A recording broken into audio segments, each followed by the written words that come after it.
আমি এখন মাননীয় প্রবাসী কল্যাণ ও বৈদেশিক কর্মসংস্থান মন্ত্রীর পক্ষে মাননীয় প্রবাসী কল্যাণ ও বৈদেশিক কর্মসংস্থান প্রতিমন্ত্রী মোহাম্মদ নুরুল হককে বৈদেশিক কর্মসংস্থান ও অভিবাসী সংশোধন বিল 2026 উত্থাপনের অনুমতি প্রার্থনার জন্য আহ্বান জানাচ্ছি। মাননীয় স্পিকার, আপনাকে ধন্যবাদ।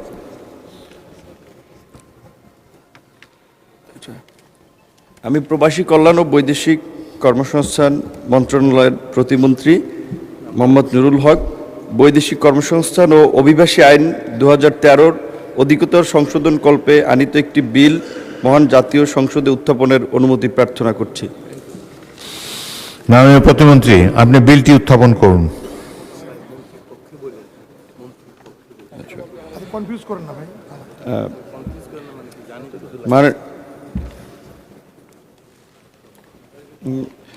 মাননীয় স্পিকার, আপনাকে ধন্যবাদ। আমি মোহাম্মদ নুরুল হক প্রবাসী কল্যাণ ও বৈদেশিক কর্মসংস্থান মন্ত্রণালয়ের মাননীয় মন্ত্রীর পক্ষে প্রতিমন্ত্রী মোহাম্মদ নুরুল হক বৈদেশিক কর্মসংস্থান ও অভিবাসী আইন 2013 অধিকতর সংশোধন কল্পে আনিত একটি বিল মহান জাতীয় সংসদে উত্থাপন করা হলো।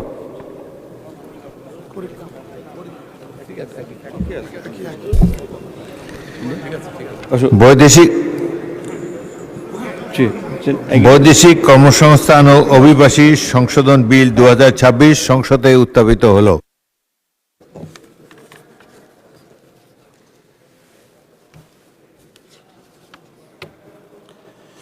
আমি এখন মাননীয় প্রবাসী কল্যাণ ও বৈদেশিক কর্মসংস্থান প্রতিমন্ত্রী নুরুল হককে সংসদে উত্থাপিত আকারে বৈদেশিক কর্মসংস্থান ও অভিবাসী সংশোধন বিল 2026 অবিলম্বে বিবেচনার প্রস্তাব উত্থাপনের জন্য আহ্বান জানাচ্ছি।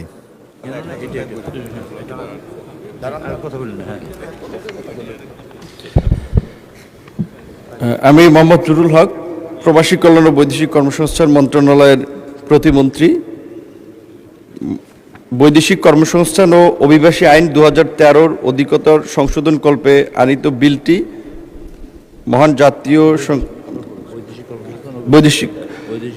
বৈদেশিক কর্মসংস্থান ও অভিবাসী সংশোধন বিল 2026 অবিলম্বে উত্থাপিত আকারে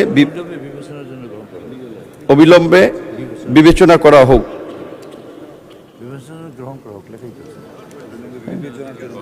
আবার বলেন।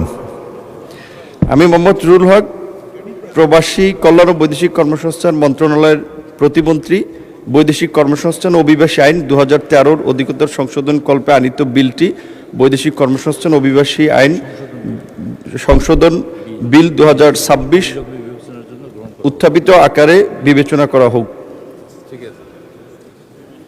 আবার বলুন, অবিলম্বে বিবেচনার জন্য আবার উত্থাপন করুন। হ্যাঁ, আমি মোহাম্মদ নুরুল হক প্রবাসী কল্যাণ ও বৈদেশিক কর্মসংস্থান মন্ত্রণালয়ের প্রতিমন্ত্রী বৈদেশিক কর্মসংস্থান ও অভিবাসী আইন 2013 অধিকতর সংশোধন কল্পে আনিত বিলটি বৈদেশিক কর্মসংস্থান অভিবাসী সংশোধন বিল 2026 অবিলম্বে উত্থাপিত আকারে বিবেচনা করা হোক। অবিলম্বে বিবেচনার জন্য গ্রহণ করা হোক। ধন্যবাদ মাননীয় প্রতিমন্ত্রী। সংসদের সামনে প্রশ্ন হচ্ছে, সংসদে উত্থাপিত আকারে বৈদেশিক কর্মসংস্থান ও অভিবাসী সংশোধন বিল 2026 অবিলম্বে বিবেচনার জন্য গ্রহণ করা হোক। যারা এই প্রস্তাবের পক্ষে আছেন তারা হ্যাঁ বলুন, যারা এই প্রস্তাবের বিপক্ষে আছেন তারা না বলুন। আমার মনে হয় হ্যাঁ জয়যুক্ত হয়েছে, হ্যাঁ জয়যুক্ত হয়েছে, হ্যাঁ জয়যুক্ত হয়েছে। অতএব সংসদে উত্থাপিত আকারে বৈদেশিক কর্মসংস্থান ও অভিবাসী সংশোধন বিল 2026 অবিলম্বে বিবেচনার জন্য গৃহীত হলো।